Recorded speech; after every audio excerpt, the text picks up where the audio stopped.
Hi there, Mark here again. Welcome to my video. It's the second one in my new TT02 Type-S chassis project. If you watched the unboxing already, you'll see that this kit is the chassis only. You don't get the body, you don't get any electrics. It did come with a motor, a torque tune motor, so I've had to order a separate body, and I'm keeping with my WRC theme at the moment. So here is my new body shell. It is a WRC. It's an old model or an old body that I managed to find, and it is, if you can see, another Mitsubishi.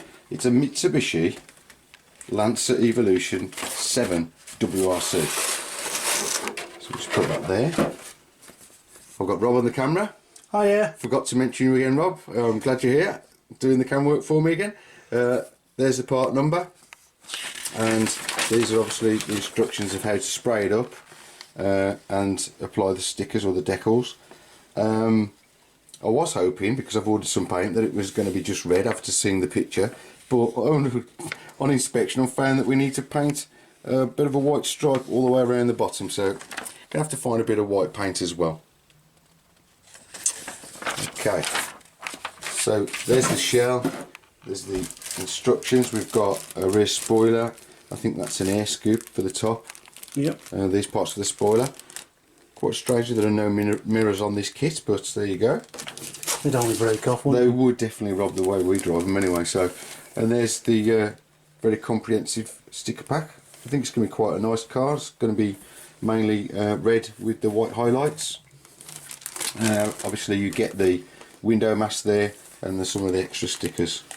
I think some of those might be optional. And obviously you get the clips and the screws for putting the solid plastic parts on. So this hopefully will fit a TT02. I've looked at the instructions and it says for a TL01, I think a TL02. It doesn't mention the TT02. So we've got Rob's, which was standard, TT02. You might have seen for his Lancia. And we'll have a see if this is going to fit. Hopefully it is going to be, it's a 190mm shell, so it should fit there.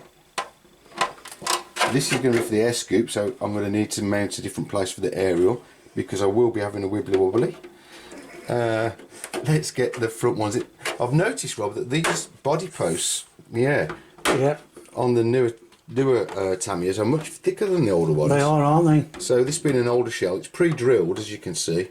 That's very tight, but actually I think that's quite good, because it's not going to rattle about, is it? Shouldn't do, no. So it's looking on the front there, Rob, that that is about the right position, or somewhere very near anyway. Yeah, I think that's close enough. Yeah. So the standard front mounts are okay, but oh dear, it's pre-drilled at the back, but those are way off. But can you see those marks there, Rob, on the shell? Yeah. It looks like they will line up. They've just disappeared. They will line up, believe me, if you can't see on camera, they will line up with the standard TT02 rear posts. So, and again, the rear wheel looks somewhere near, doesn't it? Yeah. When it's sat down on those posts, it will move slightly. So again, that's looking like it is going to fit. So if you do want to get one of these older bodies, it looks like it's going to be possible to fit it on the TT02 chassis. What else did I get from my friend Neil at Time Tunnel? We got that red paint. It's not a Tamiya one. This is an Absima paint. We've used this before. It's quite good, isn't it, Rob? Yeah. It's a bit cheaper than the Tamiya paint, and you get 150mm rather than the Tamiya 100. But I don't think it's quite as opaque, is it, Rob? No. It's good paint, but I think you do need to use a little bit more. So yeah, swings and roundabouts. But it's a decent paint, that. If you come across that, I'd recommend it. I've got my hopper options here. So I've got the prop shaft and the prop joints. You can see the numbers there on the camera, can't you, Rob? Yep. Just another couple of parts from another kit. I've got a spare servo saver. I'm always breaking those. Hopefully that won't happen with the Type-S, because it's got the high torque servo saver. And I've gone for the very cheap and basic e-tronics. This is a waterproof standard servo. I've used quite a few of these. I've been really happy with that. So I bought another spare one as well, because you can't have too many servos. So there you go, guys. Thanks for watching. It's been short and sweet. I hope you follow the build through and see if we can turn this TT-02 Type-S into an Evo rally car. Thanks for watching. Bye. Bye.